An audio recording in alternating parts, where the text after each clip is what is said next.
My name's Mike. I host Your Dark Companion. And I want to thank you all for joining us on patreon.com. And also, do check out the Sunset Lounge because there's all kinds of good things going on there, such as the Ingle Angle, a weekly combination of commentary on sports, entertainment, pop culture, family, with Mac Ingle of the Fort Worth Star-Telegram. Mac takes a very unusual angle on things, so check out the Ingle Angle. Nobody would have thought that I would be the one. Rhyner, sports talk. Baseball, baseball, baseball, baseball. Oh, with the big mic. Oh, okay. All right, yeah. Okay, now I get it. We got a lightning strike, boys. What happened over there, Grego? We had a little lightning strike right outside the window.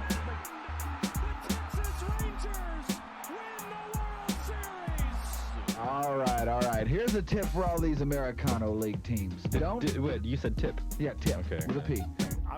Keep jamming. The ticket, colon, nothing but a big Gen X jerk-off session. Is this a cool night or what? Although somebody would hear that and go, bullshit. I'm back, bitches. Hi, kids. Welcome to the Music Roundtable from Your Dark Companion, brought to you by the CBD House of Healing.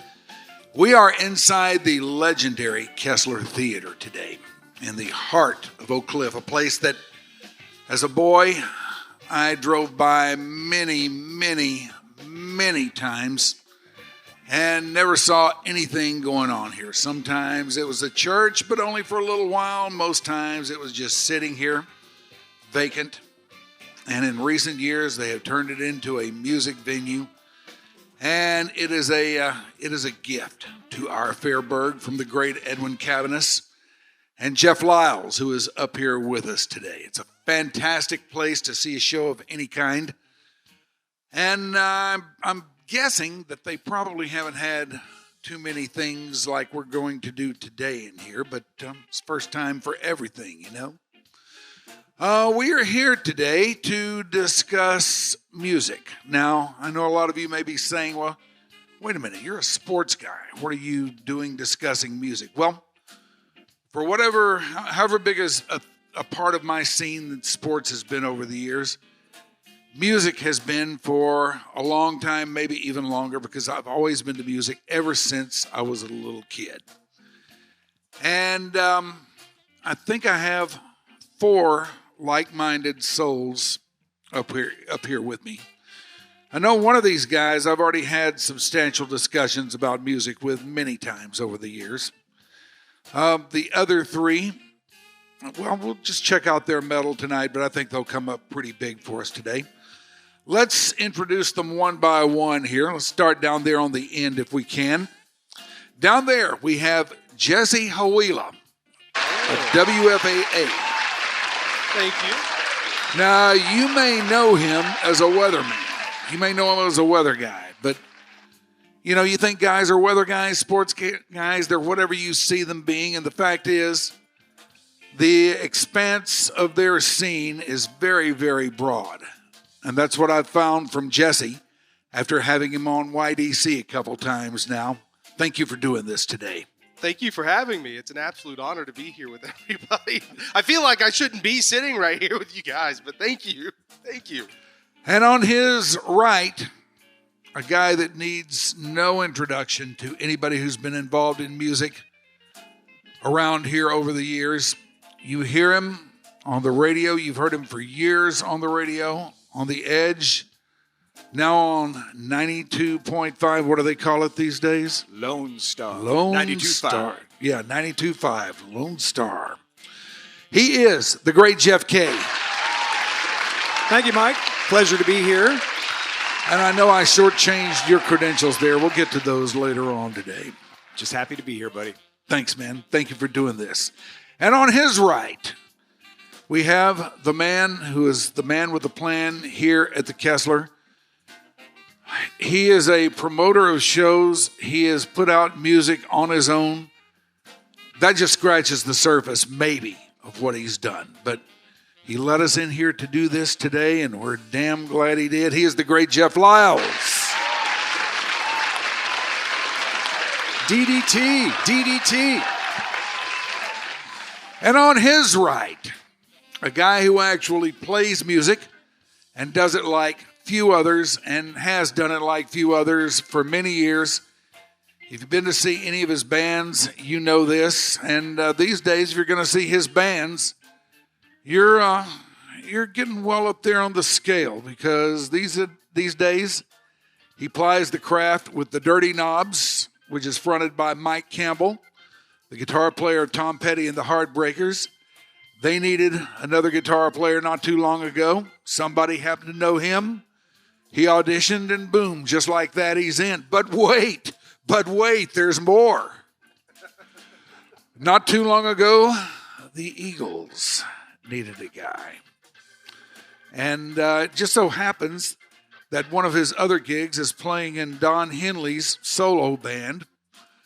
And Don looked at the other guys and said, I think I know a guy. And that guy was him. He is the great Chris Holt. Did I get that story somewhat right? Yeah, I mean, that was, I think when I got the call last year to do the Eagles thing, it was because Don knew me from having done the work in his band, and everybody in the band knew me at that time and was like, oh, yeah, bring him in. Oh, so you're already a known commodity to everybody else? Well, I'd worked with everybody at that point in the band except Vince Gill. And Vince is super laid back, and I think he was willing to take the ride and see. But I knew everybody, and I think I was a good fit. All right. Hopefully. I think the first place we ought to start with is the place I usually start with everybody. That being, how'd you get here? Jesse, what is the first music you remember hearing as a boy? The very first, when I was very little, was Johnny Cash. My dad was a huge Johnny Cash fan, and we listened to a lot of that. This is going to be a really weird answer, but my dad is Lebanese, and he used to listen to Fairuz, which is a very popular Lebanese artist. So I used to get into that for some reason. It got me really interested, even though I couldn't understand anything. And then getting older, the band that really turned me into the other side of music, what I would say the alternate side of music, was a band called AFI from their album The Art of Drowning when I was much younger, and that really set me off into a world of, there you go, that's Miss Murder right there. So once I got to that, then I started getting into other genres of music, death metal, progressive metal. I mean, it just went from there. But that's the band that started getting me into that kind of stuff. Jeff, what's the first music you remember hearing? Do you like Dream Car? You're a Dream Car? Dream Car. Yeah, it's AFI offshoot. Look them up. I will check that out. Thank you for that. So I was a kid of the 70s, and I grew up kind of cut my teeth on AM radio and used to take the transistor radio and tie it to the handlebars of my bike and ride around, listening to WABC in New York City. I grew up in New Jersey before I moved to Dallas when I was 17. Went to college here, met my wife here. My daughter was born here, so I'm a Texan. But as far as kind of opening my mind to music and to radio was, the 70s and pop music on AM radio out of New York City, which was everything from the Jackson 5 to Led Zeppelin to, there were no formats back then. Whatever was popular was on the radio in the 70s, and I was getting exposed to all of it. So it kind of opened my mind to not just, great music, but boundless, category-less music, which I think really benefited me in the long run. And then my neighbor, 2 doors down, was a girl named Rose Mahoney, and she was a DJ on WRSU, which was Rutgers State University, the college station. And one of her fellow DJs at the time on the station at Rutgers was Matt Pinfield, and Matt went on to have success at MTV. But they were the first 2 DJs in central New Jersey to start playing stuff by crazy bands like Duran Duran and Depeche Mode and A Flock of Seagulls and New Order. So as a very impressionable 16, 15, 16-year-old, realizing that there was more to my world than Led Zeppelin and Rush or whatever the album-oriented rock stations were playing. These college kids were playing this new wave music out of England, and so that was it. That was what I wanted to do the rest of my life, was find a way to play records on the radio. Was there one band in particular that really flipped your lid? So there was. Buddy of mine had an exchange student staying with him from France. And when the exchange student was away, we decided to rummage through his belongings just to see what this French kid was all about. And we discovered that he had brought some music from France with him. One of the cassettes he had was an album called Vienna by a band called Ultravox. And I had no idea what that was. And I put that on, and that was music that I had never heard before in my life. It was electronic-based, but it was symphonic. The lead singer sounded nothing like I'd ever heard before. The title track was so majestic that album changed my life. From there, I went and kind of tried to find anything and everything similar. And then, of course, in 1982, MTV signed on. We stayed up for 36 hours straight waiting for the Ultravox Vienna video to come on MTV. How about you, Jeff? Nice Loved groups. Ultravox too, man. They were amazing.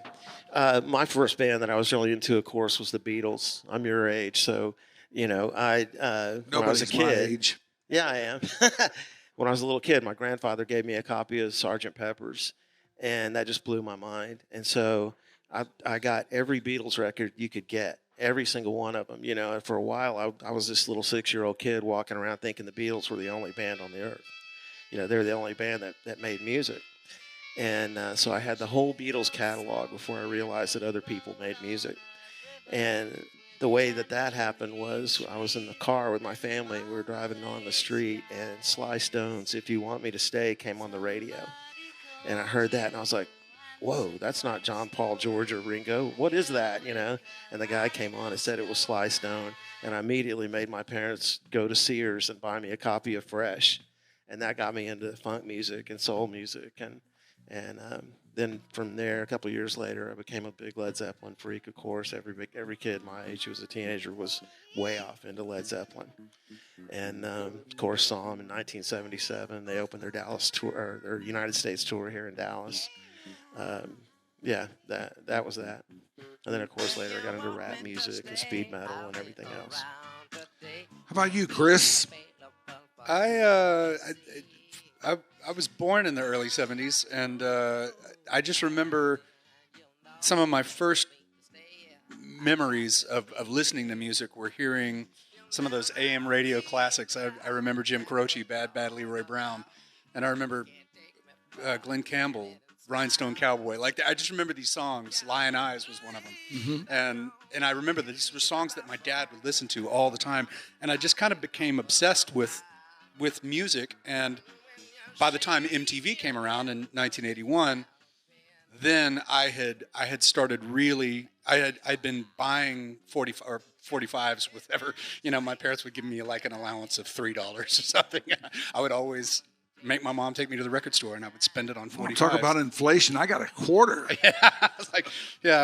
We must have been doing really well then, 81.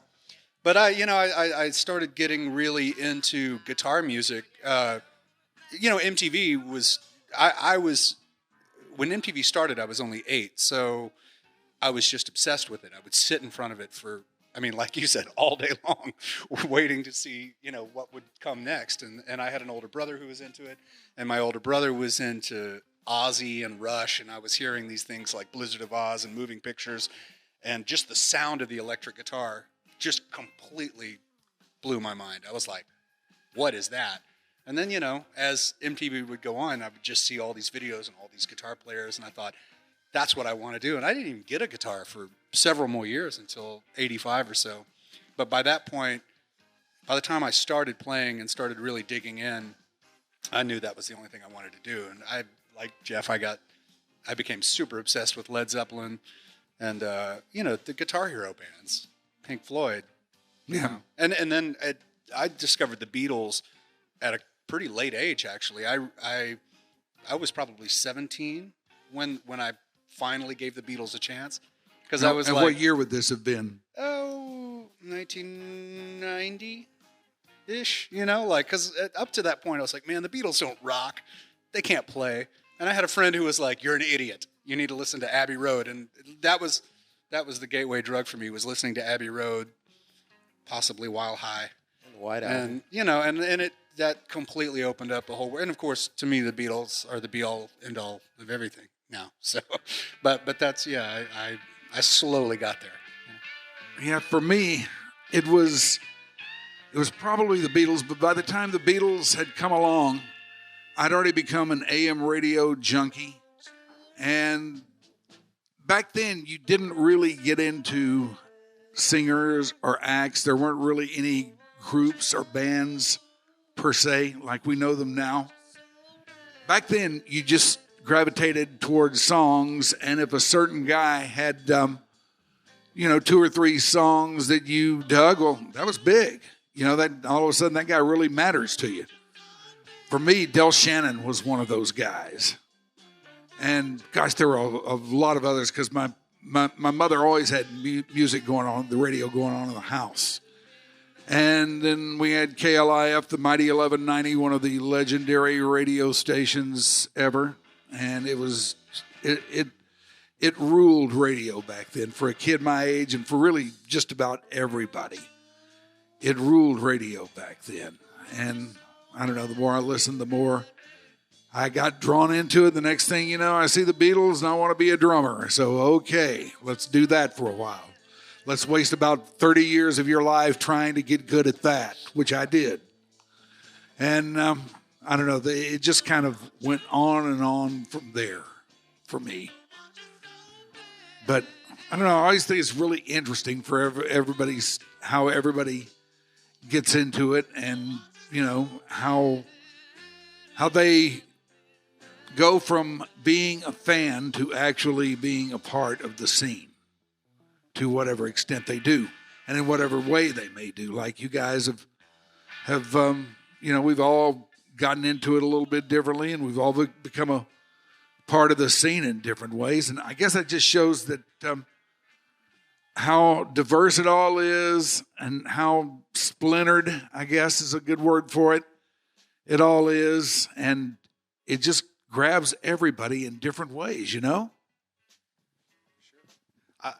I would say I love the phrase you used, gateway, because I always think of the same thing when I was younger. It was always what my parents listened to, and then I started branching away from what my parents listened to, and then you grab that one album that's off the beaten path, and it is like a gateway drug of sorts. And then you start experimenting with other things. So you start with what your parents listened to, then you listen to a little bit of punk, then it leads you down this whole other rabbit hole of some incredible music. I like that term. That was great. Yeah, I like how, you kind of find your comfort zone with music early on, and you have these things that you like, and they don't challenge you too much, but then suddenly something hits you that does challenge you, and then you think, whoa, that's totally outside the box, and everybody, I guess, has a different point there. But that's where you go from being a passive music fan to being an active music fan.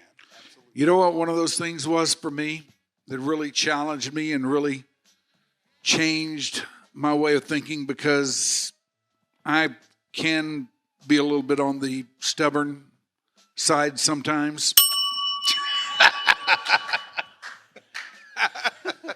Oh, the devil's doing his work back there. Shoopy.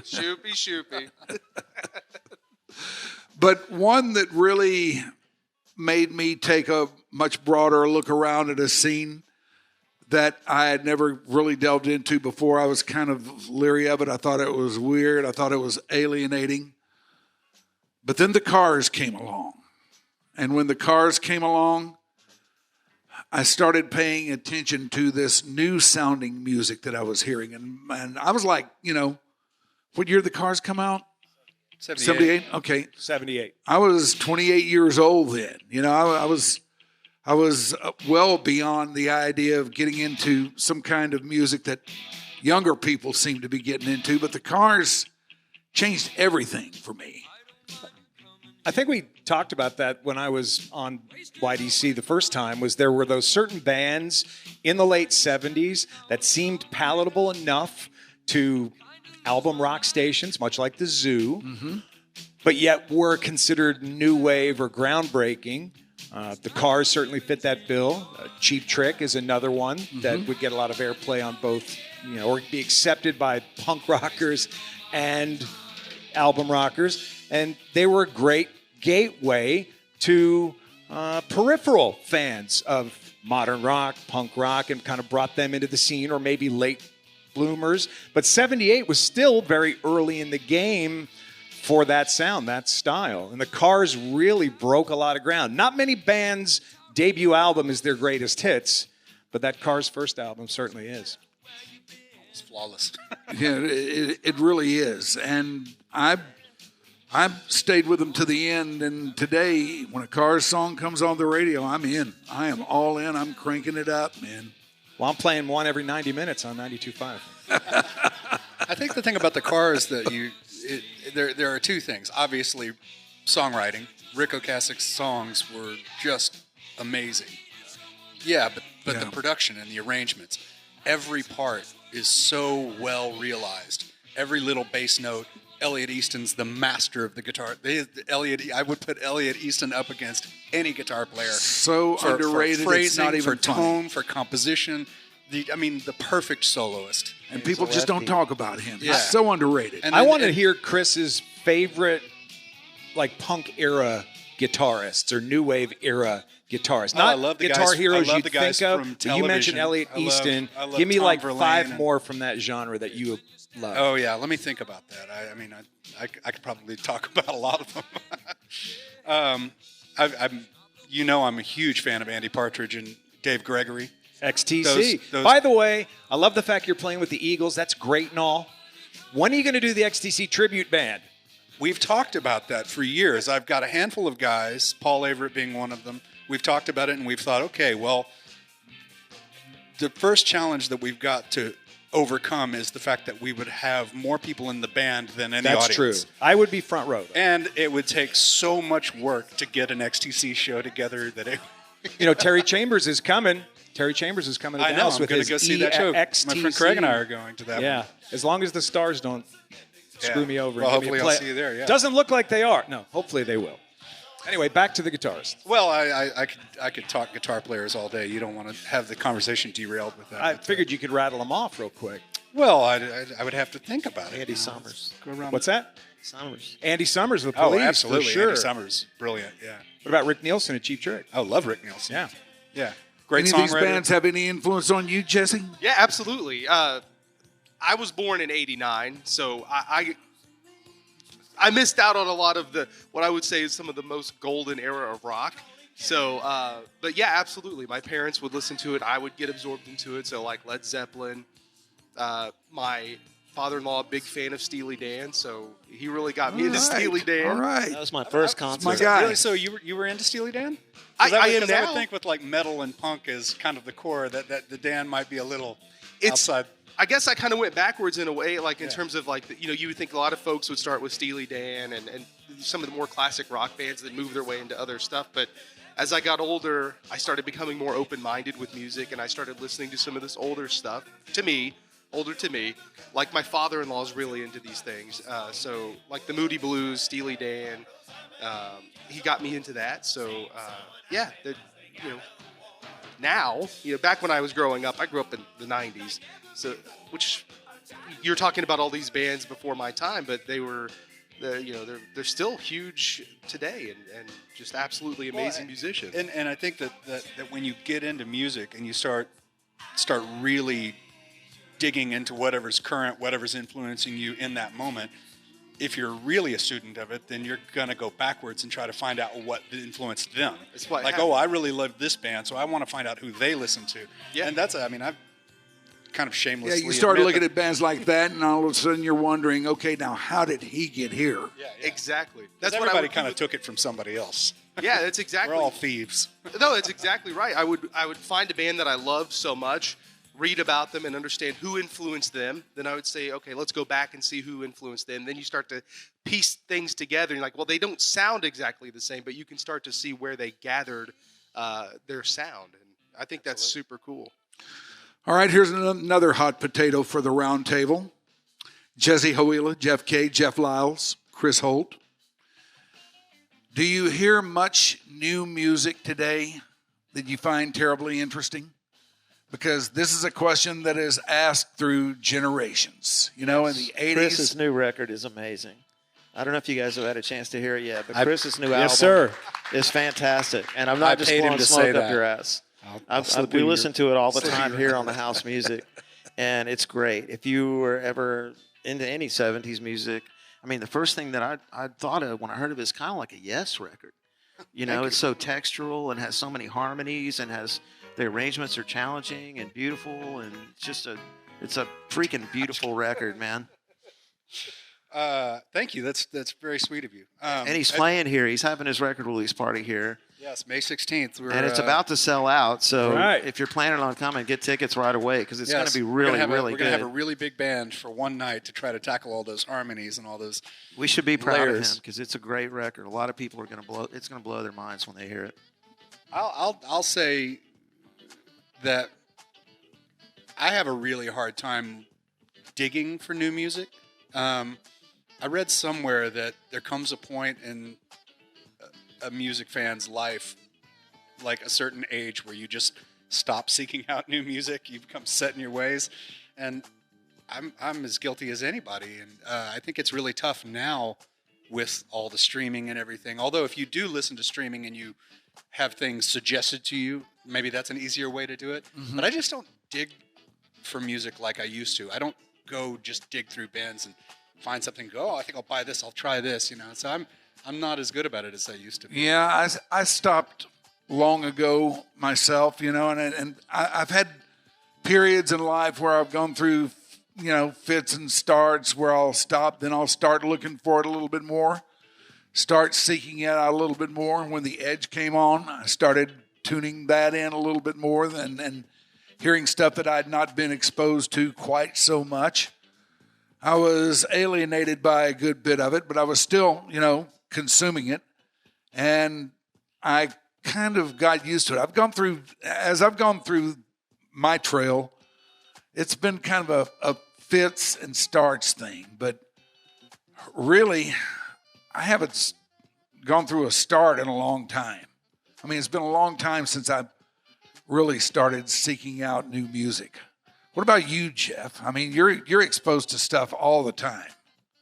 I mean, I find that it's easy and it's more difficult these days to be, I don't know, exposed to new music per se.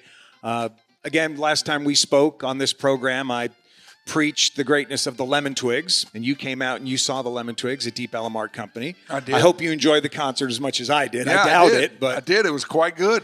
But the reason that I like the Lemon Twigs is because they're two brothers from Long Island, and they play all their own instruments, and they're amazing. And they are friends with Todd Rundgren, and they played on Todd's last album. And they just make music that reminds me of the music that I really dig. And why are these 20-something kids from Long Island making music that sounds like, you know, rock from the early to mid-'70s? And why are they doing it so well? It has a lot to do with their upbringing. Their father was a musician, and he's very talented, and he raised them the right way. But if you have a chance, go to Spotify, look up the Lemon Twigs. I think you'll enjoy them. There's also another band out of England that I really like. They're called The Last Dinner Party, and they put out an album last year that was one of my favorite albums. It's an all-girl band out of England, The Last Dinner Party. But they remind me a lot of like Susie and the Banshees, which is something that I loved from the 80s. So I was a big fan of them. Fontaine's DC is another band that I think is really great. They're kind of punky, bit of the Clash in there, put their own spin on it, but they're a young band. The reason that I know about a lot of these bands is because I'm very active on social media. You know, I'm constantly scrolling Instagram.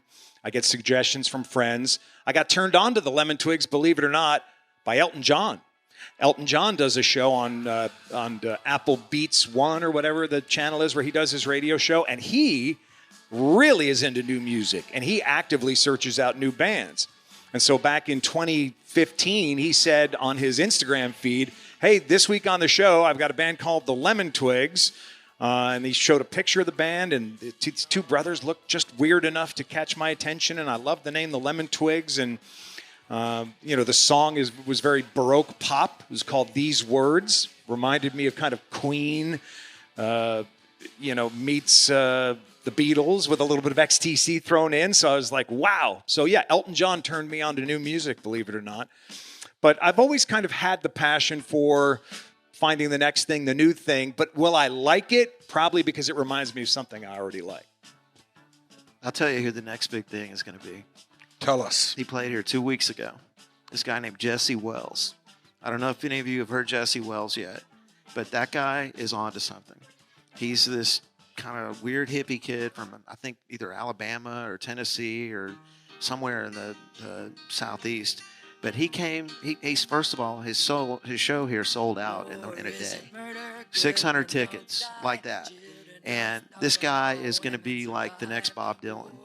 I mean, every one of his songs, he sat here and played for 2.5 hours, and just nailed it. The audience was transfixed. Just him by himself, or was it a band? The first half of his show was just him by himself with a guitar. Then he brought in a rhythm section that came in and finished up the second hour and a half of it. It was absolutely extraordinary. It's been a long time since I've seen any one artist just come here and have the audience in the palm of his hand like that. And honestly, I didn't know much about him. I'd seen a couple of his videos on YouTube. I mean, he's one of those artists that kind of organically happened on YouTube or TikTok or whatever. But all of his songs are about real-time issues. He had a song about Elon Musk. He had a song about deportation. He had a song, it was very political. It was very upfront. His lyrics are like magic. The guy has a way with words like Bob Dylan did. You know what I'm saying? It works on that same level. Mm-hmm. And it was an extraordinary thing. I mean, usually like once a year, we'll have an artist that comes in here and just, blows everybody away. This year, it was Jesse Wells. And that kid, I'm telling you, he is going to be huge. I was going to say, how'd you find out about him? But I think I know.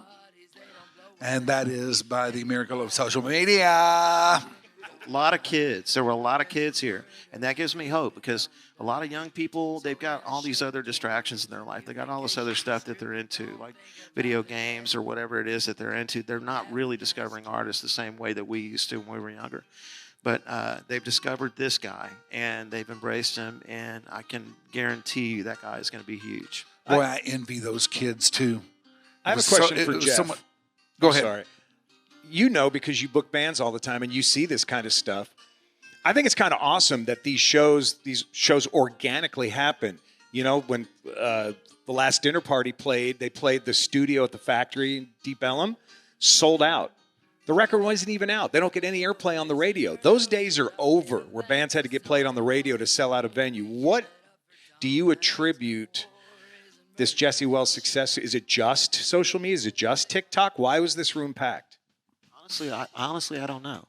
I mean, I would think it's social media, but it's got to be word of mouth. It's got to be people talking to each other. Hey, have you heard this guy? Because everybody knew all the words to the song already. And it was like they were calling out song titles and stuff. And I was like, how the hell did this happen so fast? It's weird. You've got two different kinds of artists. You've got artists that are brand new, and then you've got these other artists that have been around for years. And the ones that have been around for years or even decades or whatever, they've toured so many times now that the challenge for them is to reinvent themselves every time. The challenge for them is to come up with a concept for the tour that makes people want to come see them again. Because in the beginning, they were just out there singing their songs and doing their thing. But now that it's been 25 or 30 years or whatever, they have to do it like, we're playing this album front to back. Or, we're doing all songs like Todd Rundgren came through a couple weeks ago doing all Burt Bacharach songs. They're all constantly trying to reinvent themselves so what they do doesn't get stale. So you got these two different groups. You got these younger artists that are brand new, that are still this like immediate thing. And then you've got these other artists that we love but have been doing the same show for 25 years. So the challenge for them is to reinvent themselves at age 50 or 60 or whatever. And sometimes it works and sometimes it doesn't, Yeah, it's hard to do. Yeah. Take it from me. Just trying to stay relevant, right, Mike? That's what you do. I just want to say one thing. A few minutes ago, we were talking about how we discovered music or whatever. I just want to give you props because being a part of KZEW was legendary. For people who were teenagers and my age in Dallas, to have a radio station like that in Dallas, when you're just kind of figuring out what you like about music, having this radio station that was on the FM dial that played, you'd go from like Ted Nugent to Led Zeppelin to Kraftwerk To the Cars. The Cars. It was just this huge mix. It was incredibly challenging, and it was beautiful. It turned people onto so many different types of music, and it was, I can still remember hearing Roxy Music and to David Bowie and Lou Reed and to David Essex and for somebody like me who came from New Jersey, listening to college radio, hearing all the Ultravox and the, I come to UT Arlington and I'm skateboarding down the Commons in my Ultravox shirt, and some kid goes, "Oh, you like Ultravox? Yeah, there's a show on Sunday nights on the Zoo that you should listen to because that guy plays that weird Ultravox stuff." I'm like, "What? There's radio in Dallas that plays Ultravox?" Yeah. Right, George George's Alternative. George's show was the first show probably in America to play U2 on the radio. And the Sex Pistols, the Clash, all of those bands, when they first came out, he had a show on Sunday nights that, it broke this whole new style of music. When you were talking about the Cars, I'm sure George was the first DJ in Dallas to play that on the radio. It's very possible. He had the term alternative before it was a format, right? He called his show Rock and Roll Alternative, which he'd be the first to tell you he took from an album title from whose album was it? I can't remember. He's probably chastising me right now if he's watching. But, he didn't come up with the name Rock and Roll Alternative, but how prescient, right? That he knew at that time that this was an alternative to the mainstream. And I always tried to imagine what the dynamic was like there at the station. Because all the DJs that were on during the week all had long hair and they were hippies, Doc Morgan and John Dillon and all those guys, John Rohde and Mike. They all were hippies, And then George was this nerd, He's this kind of dorky guy or whatever. But George had impeccable taste in music. I remember the first time I saw him up at the radio station. And believe me, when it comes to being a hippie and being cool, I was well behind the curve of all those guys you just mentioned. Yeah. I just about set the standard for dorkdom up there myself. Well, I knew when Kashmir by Led Zeppelin was on the radio that you guys were on the roof smoking dope. Because it's 10 minutes long. Quite possible. Yeah. But yeah, George, when he came in there, the first time I saw him, I just thought, man, what's that guy's trip? And what's he doing here? Was an Atlanta Rhythm Section album title called The Rock and Roll Alternative, believe it or not. 1976 album. Now there's a man who knows how to use social media right Yacht there. Rock. Average White Band was another band you'd always hear on the Zoo. Yes, that's right. And you play the format was very, very broad back then. They used to play the Isley Brothers, too. Sly the Family Stone. Yeah. It was a very, very broad format. It was a very wide open time. And then we were so damn lucky to have that in our hometown. Oh, God. I think that's a theme, right? Because I told you growing up that I was very fortunate to listen to a radio station that wasn't formatted, that I could hear the Jackson 5 into Glenn Campbell into Led Zeppelin. I think that's... that's a real problem these days with commercial or terrestrial radio. That's my bread and butter is working for terrestrial radio.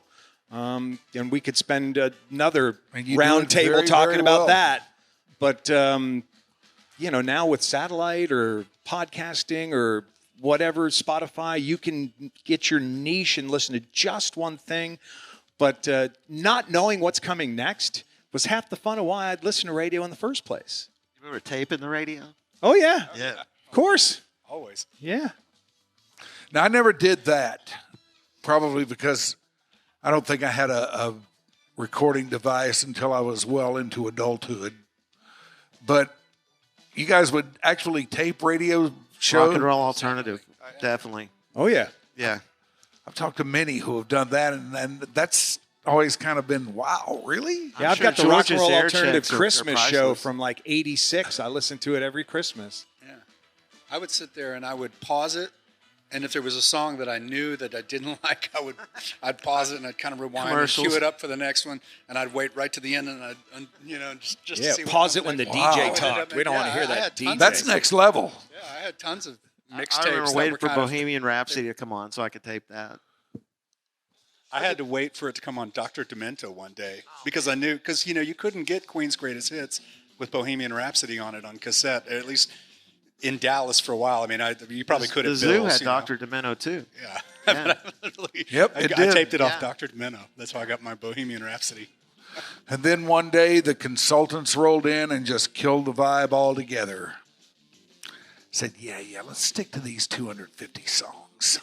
Instead of the 750 you're playing, let's play 250 and just stick with that.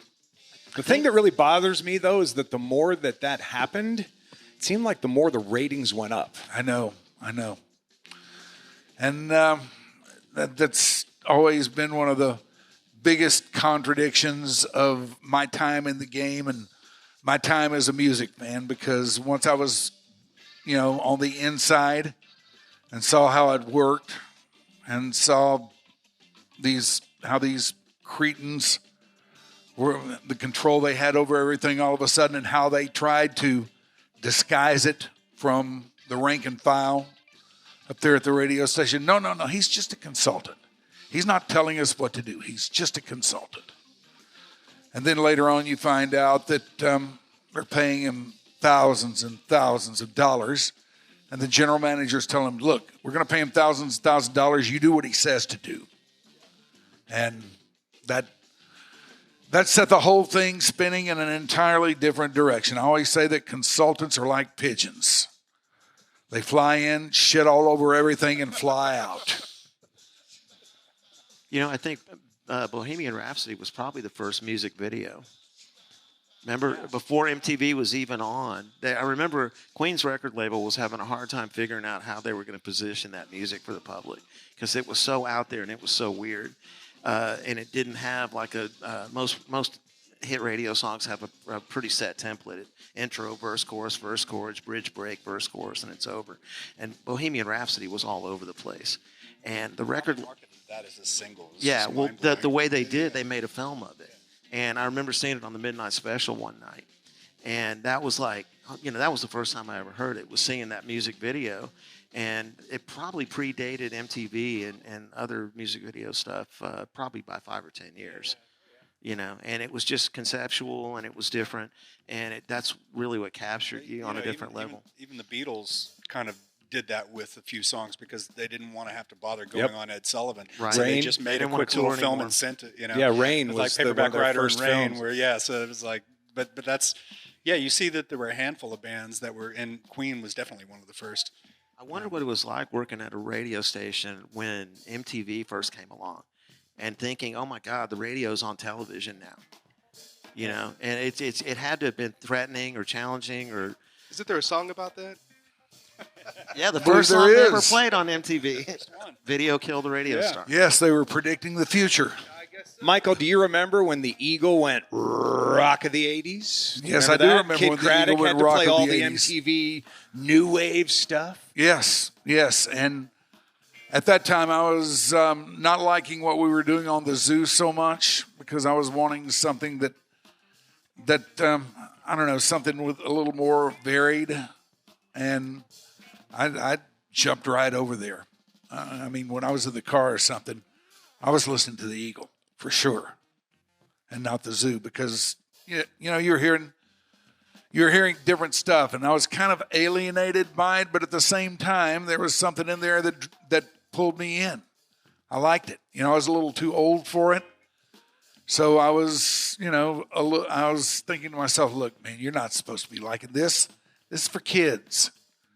Yet at the same time, it pulled me right on in. And before long, I was almost a total devotee. Anytime that I was in the car or anything. Yeah, they formatted it, of course. They said, hey, here's like 5 or 10 videos on MTV that seem to be popular. Let's play those in heavy rotation. And it was I Ran by a Flock of Seagulls and, all the popular new wave stuff. Devo was mind-blowing when they came out. What's that? Devo. Yeah. I'm curious about Jesse. Jesse, what's the weirdest music you ever listened to that was outside your comfort zone? Initially grindcore music, which is really weird screaming, technical type of music, that kind of thing. I'm trying to think outside of my comfort zone. Well, I really I wouldn't say this was outside of my comfort zone, but I got really into just amazing guitarists without vocals like Steve Vai, Yngwie Malmsteen, Joe Satriani, that kind of thing. But I would say that's the kind of thing that I really... Did you by chance hear or see the tour that came through about a month and a half ago at the Majestic of Steve Vai and the drummer of Tool and Adrian Belew and Tony Levin all doing King Crimson music? No, I didn't. It was extraordinary hearing Steve Vai do all of Robert Fripp's guitar parts. It's incredible to watch him play. I got to see him, Yngwie Malmsteen, Zakk Wylde as well, and the guitarist from Animals as Leaders play in Kansas City once, and it was like a religious experience. It's incredible what these guys can do on a guitar. Yeah. And a lot of times people think music, you think vocals or you think lyrics and all that, but you watch these guys just shred on a guitar for a couple of hours, and it's incredible. Yeah. It's interesting how that was such the mainstream for a while. Like in the wake of Eddie Van Halen, Van Halen kind of opened the door for all these guitar players that, nowadays we might call them show-off guitar players or whatever, but it was a total shred thing. And now, in 2025, the concept of shredding is so off the charts. Like you see these guys on YouTube, and you're like, how do they even do that? Like, at least... Have you heard Polyphia yet? You know who Polyphia is? Yeah, they're from Plano, Texas. Yeah. Are they really? Yeah. Yes. I had no idea. They're extraordinary. They grew up here in Plano. They've already touring the world. They're selling out auditoriums in Germany and Japan and stuff, and both their guitar players are on their own planet. Yeah. Tim Henson is just like, I don't even know how he does it. You're sitting here watching his hands. It's like, that's not the sound that's coming out of his hands. That's so weird. Probably playing Guitar Hero. You ever seen the videos where the guys do the Guitar Hero at a million miles an hour? I'm like, how in the heck do they do that? That type of technical playing is what really drew me into that genre of music, especially in the more metal scene, is how technical the guitarists are, the weird time signatures, how melodic it is. It all just seems like chaos, but it's very beautiful. Polyphia doesn't even need a singer. All their music's instrumental. Yeah, it's all instrumental. And both the guitar players are insane, and they had Steve Vai guesting on a couple of their songs.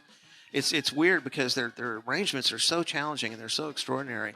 But, this incredible like math rock type thing, and in the very end it has a trumpet player doing a weird solo.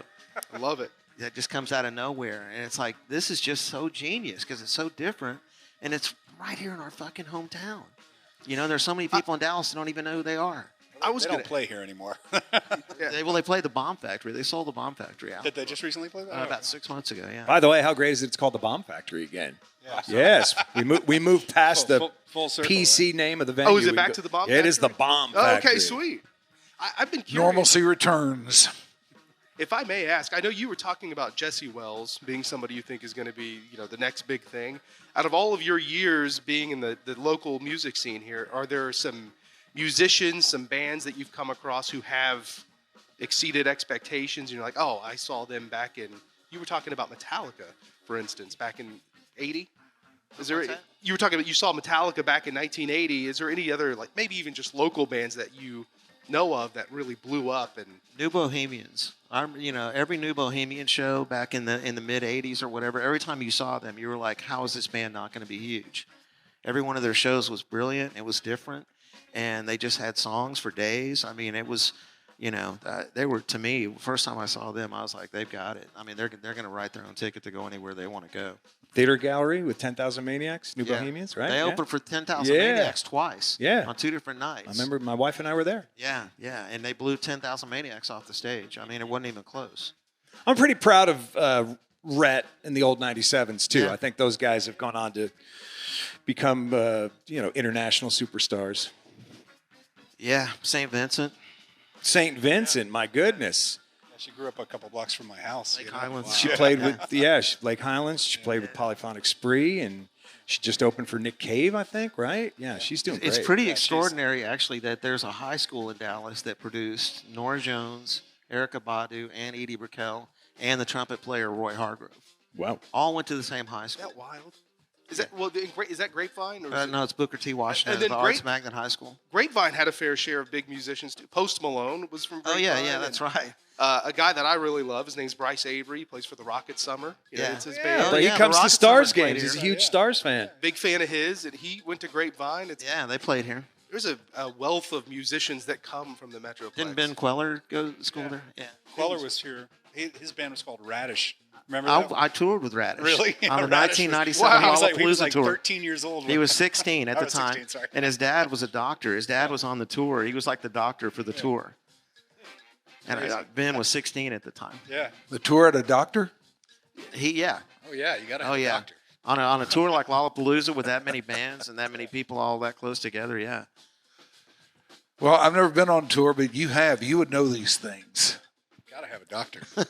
Michael, is it possible to hear just for a second from Chris what it's like to play the Sphere in Las Vegas? I'd love to hear that story. And with more on that, here's the great Chris Holt. You want a soliloquy on playing the Sphere? Yeah, give us the.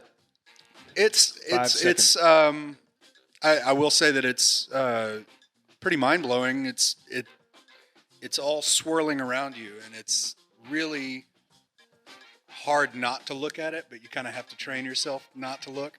So for me, when I knew that I had the gig, they flew me in to see the show, the Stewart's final shows, and because he was retiring, and I got a chance to watch the show from the audience, and afterward it was like, okay, did you get a chance to look at all the content and check out the room? And I'm like, yeah. They're like, good. Now don't ever look at it again because you're gonna fall off the stage or vomit, because it is. It's just so much going on in that room.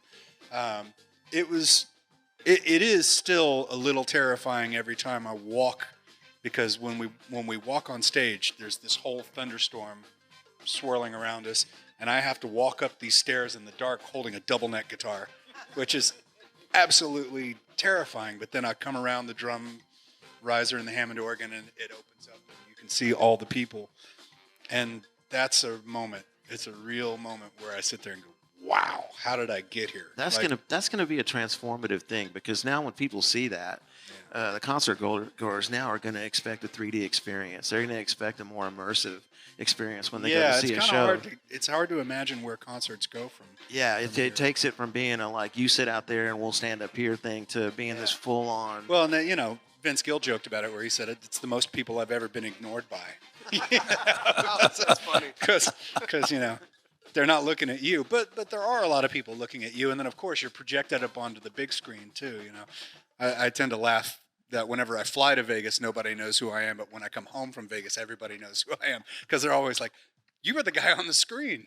I guess. Wow. But it's gotten more comfortable for me in recent weeks.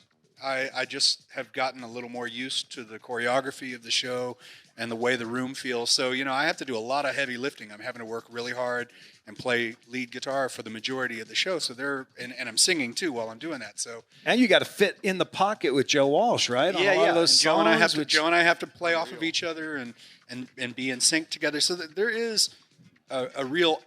I say it's an actively difficult gig. It's a challenging gig musically, but there are moments where the focal point will go to Joe, and he'll take a long extended solo, of course, or something, and it's then Joe I'll Walsh. kind of sit there and I'll get a chance to look around the room, and I'll kind of be like, cool. Is Don Henley still the taskmaster he's always been? Yeah, well, I mean, Don has a great vision for what he wants the show to be, and he's always, we tweak the content to the show, and Don is working very directly with all the creators to make sure that the content is always up to date. He has a new idea for what he wants to do.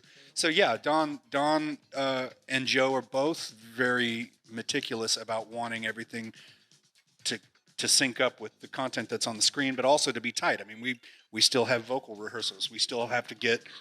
We try to be as close to the record as we can. But he's not giving you a report card at the end of every gig. No, right? but I mean, if there's something where, and I mean, if any of us make mistakes, which we do, we forget the lyric, or we sing the wrong note, or we play the wrong note, that happens. It's not like you get wrapped over the knuckles or anything, but sometimes we'll come in and be like, hey, we've got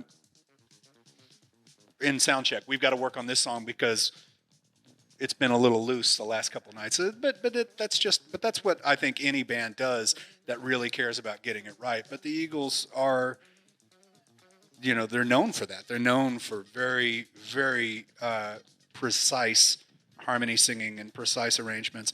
And the thing about it for me is that the fans know those songs. The fans know every single note of the guitar solo I'm playing. I'm not going to take liberties and do my own thing with it. I might get a few bars at the end of the song where I get to improvise a little, and I will do that occasionally. But if it's a signature solo, like if I'm playing the solo in one of these nights or in Hotel California, I don't change it. No, of course not. It's like they don't. I'll just say that it was perfect to begin with. I'm not going to take that and make it about me. Not going to be that guy, huh? No. Another thing about the sphere that is changing, fundamentally changing live music, is the residency aspect of it. Yeah. Because after COVID happened, it wasn't real cost effective for bands to go on tour and play in a different city every night and have to travel during the day and play at night, then travel during the day and play at night. And now that you're seeing residencies happen where artists will play for 2 or 3 weeks in a row in the same venue, the audience comes to them instead of you coming to them. Yeah, I think that's really appealing to to road crews. Yeah, it's really appealing to the artists themselves. It takes so much of the wear and tear of the road off of your shoulders. Truck stop bathrooms.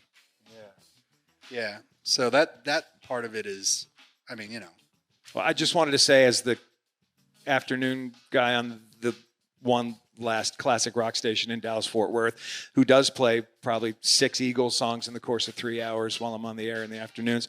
We're all really proud of you, brother. Yeah, man. It's really cool that you're playing I really with the appreciate Eagles. you guys. So it's been and I remember You're you a civic treasure, man. We all know it. You are a civic treasure. Yeah. So it's so cool to talk about the Eagles on the radio and say, by the way, go to the Sphere, see Chris. Chris is from Dallas. Yes. Henley the lives beautiful here too. part of it for me is that I Henry's a grew up Dallas a fan. I grew up a fan of. I was learning those guitar parts in my bedroom when I was 14 years old. The first song I ever played in front of people at a camp, at a summer camp, was Hotel California, and now I play the solo and at the Sphere, and that ain't easy. No, it's tricky to get it right, and so it is a dream gig for a guitar player, especially somebody like me who grew up in the classic rock era. And the songs are just brilliant. You can't argue with those songs. You come see the show at the Sphere, and the 20 songs we play, every single one of them. And it's like, damn, that is a lot of great Victim songwriting. of Love has my favorite line of any song in it. I could be wrong, but I'm not. Victim of Love. It's a great one. I know you're locked in when you're playing. You have that professionalism side, right? You're locked in and playing these songs. But do you ever take a moment and just go, holy shit? I'm playing guitar for the Eagles. That's what's nice about the songs where I don't have to work as hard. Because if there's a song where I can kind of settle in and just play a little rhythm guitar, I can sit there and relax a little and enjoy just the surreal aspect of it. Where it's your first gig. Again, it's like, how did I get here? I have said for years that I'm the luckiest musician in the world because it makes people happy. I've just fallen into these opportunities, and obviously you don't fall into those opportunities. You get it because you're good. Of preparation and skill, but there's a ton of luck involved. There's so much luck involved. Well, luck is what happens when preparation meets opportunity. There you go. We've all got stories. We just been in the right place at the right time, and Jesse and I were talking before we came on stage. Especially in media, and what I get to do for the Stars, and then the Cowboys. The Cowboys should have done an international search for a public address announcer. They have no business having Jeff Kay, who's never done PA in his life, doing NFL football, let alone the number one franchise in the world. But you have relationships. They've opened a door for you. Maybe it's temporary. Hey, look, Chris, we'll give you a show at the Sphere. See how it goes. I don't know what the story was. Probably not. But for me, it was the Cowboys. Give you one game, see how it goes. The way I look and you at it hang on for dear life, and hopefully it never ends. The way I look at it every time is I've got one show at there the you Sphere. Go. You're only as good as your last show. See, that's the great I'll thing get to about play there him. tomorrow, too. That's the great thing about him. That's the way he looks at it. I got one show. I better make it count. Yeah. And he unfailingly does. I'm incredibly grateful, and thank you guys for all the kind words. It's been really fantastic so far. So. Well, we got to wrap things up here. This has been a divine hour, I must say. Thank you all for doing it. Now, tell me what you're going to be listening to on the way home, Jesse. I'm going to get ready. I'm going to the Tedeschi Trucks concert coming up here in, I think it's the first Tuesday of May. So I'll be listening to that on my way home. I'll tell you what. I think he's the best on the planet. Dude, Derek Trucks. I don't think there's a guitar player that can match him. He's just out of this world. It's unbelievable. I've seen them, 5 or 6 times now. I saw Susan Tedeschi when I was a teenager play at Indie Jazz Fest, and I fell in love with her, and then Tedeschi Trucks came along, and then Derek Trucks, the way he makes a guitar sing. Just unbelievable. That's what I'll be listening to on my way home, getting ready for that concert in about a week. I can't wait. You're headed for the radio, aren't you, Jeff? Yeah, I'll be on today from 3 to 7, the unofficial Dallas Stars pregame show. If you're into non-sports talk and you want to hear lots of Eagles. Stars? What is happening? What is this collapse? It's always great when you're so tied in with the Stars and they lose like 8 in a row. Jeff, what's going on with your Stars? If I knew, I'd be behind the bench. No, on the way home, I'm probably going to listen to the new album from The Horrors. They're a great band from England that kind of gothy, a little bit of like Tones on Tail meets the Sisters of Mercy. Again, it's a new thing, but reminds me of an old thing, so I like it. Or The Elder Twig. Brian Daddario has a new solo album out. It's called Till the Morning. I may listen to that. He never gets away from it. He always keeps it real. What about you, Jeff? Well, I live about 150 feet away from here, so I'll be walking. Okay, home. So you're not going to listen to while you're walking, but you're going to get home, and what are you going to put on? My wife, Melissa, has these playlists of that's stuff that's instrumental stuff like Hermanos Gutierrez and Lalam and stuff like that. She's really into that, so she kind of programs all the music at our house, which is fine with me because I love listening to instrumental music. You know, I can still go about thinking about what I need to be doing and all that. That's really what we listen to at the house. Chris, what about you? I'm going to go listen to some Ultravox. Man, you guys have been talking about Ultravox so much. I'm like, God, I need to go dig through that again. It's been a while. Vienna, but I tell you what, and this is a little bit of shameless promotion. You're not going to sharpen up Already Gone or something like that? Maybe in a few weeks. But I'm going to listen to a lot of Badfinger because I've got a show coming up next Sunday with a bunch of guys you know, Paul Averett and all those dudes, and we're doing a tribute to the great Badfinger, 50 years since the death of Pete Ham this week. And those songs are amazing, and I'm a huge fan. And so we're doing this show next Sunday at Deep Ellum Art Company, and I'm really excited to get out and do one night of just playing Badfinger songs. So that's what I'm probably going to be listening to all week just to make sure I don't screw it up. Just to make sure he don't screw it up. That's those are the a words. musician's that thing. Is his you're always listening to whatever your next gig is. Well, I hope this band, you call it the Eagles? I hope they do well. I hope they take off. They're working on it. Good luck. I've heard a couple things from them. They got a shot. Yeah, they might be all right one day. Well, thank you all for coming. Thank you all out there in podcast land for being by the channel. Thanks to Jeff Liles, the great folks here at the Kessler for having us out. And thank you to the CBD House of Healing. Thank you, Summer. Good to see you here today. Yes, please listen to your Dark Companion just as often as you possibly can. We're doing new stuff all the time. We try to get a couple things a week up there. So do check it out. We appreciate you. Until next time, bye.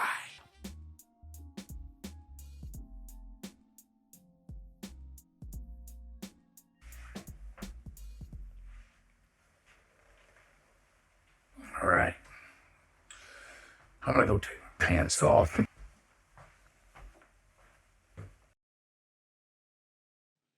Your Dark Companion is a Stolen Water Media presentation.